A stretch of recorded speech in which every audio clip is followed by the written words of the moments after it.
दुर्गम वनों और ऊंचे पर्वतों को जीतते हुए जब तुम अंतिम ऊंचाई को भी जीत लो, जब तुम्हें लगेगा कि कोई अंतर नहीं बचा तुम में और उन पत्थरों की कठोरता में जिन्हें तुमने जीता है, जब तुम अपने मस्तक पर बर्फ का पहला तूफान झेलोगे और कांपोगे नहीं, तब तुम पाओगे कि कोई फर्क नहीं, सब कुछ जीत लेने में और अंत तक हिम्मत न हारने। नमस्कार साथियों, स्वागत है आप सबका मेरे एक और नए वीडियो में। आज के इस वीडियो में अपन चर्चा करेंगे कि अब कुछ समझ नहीं आ रहा है कि किसकी तैयारी की जाए। ठीक है, इस पर डिस्कस रहेगा और साथ ही साथ में अब मैं किसकी तैयारी कर रहा हूँ वो भी आपके साथ शेयर करूँगा, ताकि आपको भी सारी चीज़ें क्लियर हो जाए कि अब हमें वो किस तरफ आगे बढ़ना चाहिए। ठीक है, क्योंकि सरकार ने अभी तक यही नहीं क्लियर किया है कि पहले सेकंड ग्रेड की आ रही है फर्स्ट ग्रेड की। सबसे ज़्यादा उलझन इसी में है जो एमए फर्स्ट ईयर या सेकंड ईयर में है, जिनकी कंप्लीट नहीं हुई है। अब वो सोच रहे हैं कि हमें फर्स्ट ग्रेड की करनी चाहिए या सेकंड ग्रेड की करनी चाहिए। अगर आप किसी एक में घुस जाओगे ना तो एक साल उसको अच्छे से देना पड़ेगा। यानी साइंस से अगर तैयारी कर रहे हैं तो कम से कम 7-8 महीने तो आपको और हमें लगेगा ही लगेगा उसको अच्छे से तैयार करने के लिए। और वही बात फर्स्ट ग्रेड में भी लागू होती है। इसलिए अभी आचार संहिता में लगभग 1 सप्ताह का टाइम बचा है। 1 सप्ताह बाद कभी भी लग सकती है और 6 अक्टूबर से बता रहे आचार संहिता लगने की। तो उस वक्त तक वेट करना चाहिए या इस सप्ताह में क्या करना चाहिए, किसकी वैकेंसी आ रही है या नहीं आ रही है।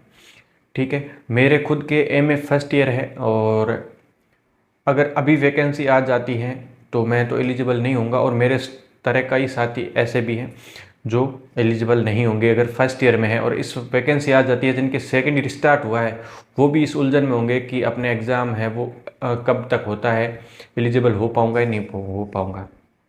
ठीक है, तो जब तक स्थिति साफ नहीं हो जाती, ये 1 सप्ताह का टाइम है, तब तक आपने क्या करना है। मैंने तो अपना एक टारगेट निश्चित किया है कि 10 दिन, ठीक है, आज से 10 दिन का लेकर, आज से नहीं 2-3 दिन हो गए हैं और 7-8 दिन और 2 सब्जेक्ट कॉमन है जो सब में पूछी जाती है। जैसे अगर आप सेकेंड ग्रेड की तैयारी करोगे तो भी उसमें आएगी, फर्स्ट ग्रेड की तैयारी करोगे तो भी उसमें आएगी, या कोई भी कंपटीशन की तैयारी करोगे उसमें वो पूछी जाएगी।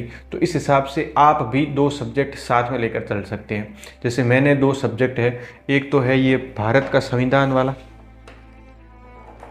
ठीक है, एक ये भारत की संविधान की, और एक है भारत का इतिहास। ये दोनों मैं अभी 10 दिन में इनको तैयार करने की कोशिश करूँगा। ठीक है, तो उसमें क्या है कि ये चीज़ें मैं वहाँ से पढ़ रहा हूँ जो चीज़ें समझ नहीं आ रही है। बाकी भारतीय संविधान तो दिलीप सर से पूरी पढ़ रहा हूँ, और राजवीर सर से वो भारत के इतिहास के कुछ टॉपिक्स है वो देख रहा हूँ। ये 2 सब्जेक्ट, और साथ ही साथ में मैं साइंस और मैथ के 3rd ग्रेड वालों के लिए नोट्स है वो तैयार कर रहे हैं। देखो, वापस जो 3rd ग्रेड में पॉइंटों से या 2-4 नंबरों से रहे हैं उनकी तैयारी बहुत अच्छी थी, ठीक है, तभी उतने नंबर आए हैं। तो अपन को क्या है, अभी वापस से 3rd ग्रेड में उसी तैयारी करना थोड़ा सा ऐसा है कि वैकेंसी भी नहीं है और उनकी वापस तैयारी करना तैयारी हो नहीं पाएगी। इसलिए थोड़ा सा ऊपर का बढ़ते हैं। अगर आप फर्स्ट ग्रेड में एलिजिबल नहीं, सेकंड ग्रेड से करो, साइंस से करो, मैथ से करो, जो भी सब्जेक्ट है आप उससे है वो सेकंड ग्रेड की तैयारी स्टार्ट कर सकते हैं। अगर सेकंड ग्रेड की अच्छे से तैयारी होगी ना तो 3rd ग्रेड में हमारे इतना सिलेबस तैयार किया हुआ है, अगर 3 महीने का टाइम भी मिलेगा ना वापस अपन तैयार कर लेंगे, और साथ साथ में सेकंड ग्रेड की तैयारी चलेगी तो सारी चीज़ें क्लियर तो साथ साथ में होती ही जाएगी। तो अब वापस क्या धीर सिंह सर कहते हैं ना कि वापस एक भर्ती की तैयारी एक बार ही करनी है। सिलेक्शन हो तो अच्छी बात है, नहीं हो तो उससे जस्ट ऊपर वाली अपने को पकड़नी है, उससे जस्ट या जो भी ऊपर वाली वैकेंसी है उसको पकड़नी है, क्योंकि वो चीज़ें अपने क्लियर करके आए हैं। ठीक है, अच्छे से तैयारी करके आए हैं तभी उतने नंबर पहुंचे हैं। अब 1 नंबर से पीछे रहना और 1 नंबर से सिलेक्शन हो जाना, दोनों ने बराबर ही तैयारी की है। ठीक है, वो किस्मत की बात है कि मेरिट कहाँ आकर ठहरती है। ठीक है, तो 3rd ग्रेड में अपने नहीं हुआ कोई दिक्कत नहीं, उन सब चीज़ों को भूल भाल कर आगे और अच्छी तैयारी करने जो जस्ट ऊपर के लेवल से तैयारी करनी है। अब मैं तो क्या है कि मैंने तो यहाँ खुद का अपना यही सेटअप, लाइब्रेरी जैसा माहौल है मैंने घर में ही बना लिया है। अगर आपके घर में ऐसा माहौल बन जाता है अच्छी बात है, नहीं है तो आप वापस से लाइब्रेरी है ज्वाइन कर सकते हैं। ठीक है, वैकेंसी अभी है नहीं तो फिलहाल मैंने सोचा है कि अभी जोधपुर रहकर फिर वही खर्चा वगैरह तो घर वालों के लिए फिर से वो पॉसिबल नहीं हो पाएगा, इसलिए मैंने ये घर में ही अपना सेटअप कर लिया और यहीं से मैं तैयारी करने का विचार कर रहा हूँ। ठीक है, एक बार मैं अपने आपको रूम बता देता हूँ कि किस प्रकार का माहौल है वो मैंने बनाया गया है। जैसा लाइब्रेरी में होता है कोशिश की है वैसा का वैसा शांत माहौल, और ये रूम मेरा ऐसी जगह है जहाँ घर में आवाज़ होती है वो भी नहीं पहुँच पाती। ठीक है, तो इतना इस टाइप का मैंने रूम है वो तय करके, और यहाँ लाइब्रेरी जैसा माहौल बनाने की अब मेरे ऊपर है कि मैं कितने घंटे तैयारी करता हूँ, कितने घंटे पढ़ता हूँ। कोशिश ये करूँगा कि सुबह के पोर्शन में 2-3 घंटे जितने मैं पढ़ पाता हूँ उतने मैं भारत के संविधान को दूंगा, और शाम का जो है 2-3 घंटे वो भारत के इतिहास को, और रात को अपने है वो साइंस मैथ्स के जो नोट्स बना रहा हूँ, बायोलॉजी के जो नोट्स चल रहे हैं उन पर मैं काम करूँगा। ये चीज़ें अभी मेरा शेड्यूल होने वाला है, और आप भी अपना कुछ तय कर लें कि किस प्रकार है। देखो, एक चीज़ें आगे बढ़नी पड़ेगी, और आगे बढ़ने के लिए पूरी स्ट्रेटेजी होनी चाहिए। अपने एक पेज पर लिख लो कि मुझे आने वाले टाइम में 1 महीने में, 10 दिन में, 15 दिन में ये टारगेट लेकर चलना है, मतलब चलना है, इसको पूरा करना है। अभी देखो एक इंस्टाग्राम पर ट्रेंडिंग चल रहा है ना कि 75 डेज का हार्ड टास्क लेते हैं, तो अपने भी हार्ड टास्क लेना है। भले 75 डेज का नहीं ले रहे हैं, 10 दिन का 15 दिन में ले लो, 15 दिन का ले लो कि 10 दिन में मुझे ये चीज़ें क्लियर करनी है, ये सब्जेक्ट क्लियर करनी है।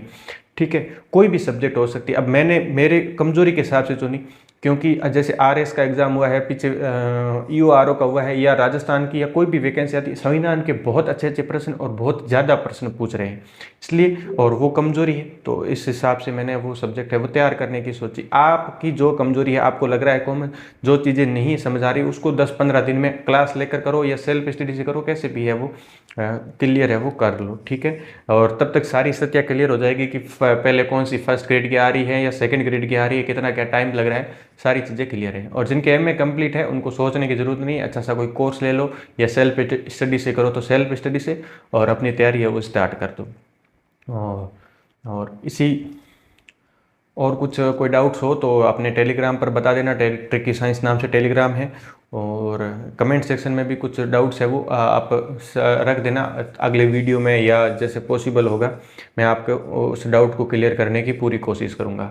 और बाकी जो 3rd ग्रेड की या संस्कृत विभाग की ही तैयारी करने वाले हैं, तो जिनके भी जनरल साइंस और मैथ्स से रिलेटेड जो भी डाउट है, तो वो मैंने ऐप पर अपने नोट्स है वो शेयर करने थोड़े दिनों बाद मैं करूँगा, तो वहाँ से अपने नोट्स है वो ले सकते हैं। ट्रिकी साइंस नाम से ही अपना एप्लीकेशन है, वहाँ से आप है वो डाउनलोड कर सकते हैं। और कोई भी जानकारी चाहिए तो आप मुझे मैसेज कर सकते हैं, कमेंट कर सकते हैं। ठीक है, पूरी कोशिश करूँगा आपके सब चीज़ों का रिप्लाई देने की। तो आज का वीडियो यहीं एंड करते हैं,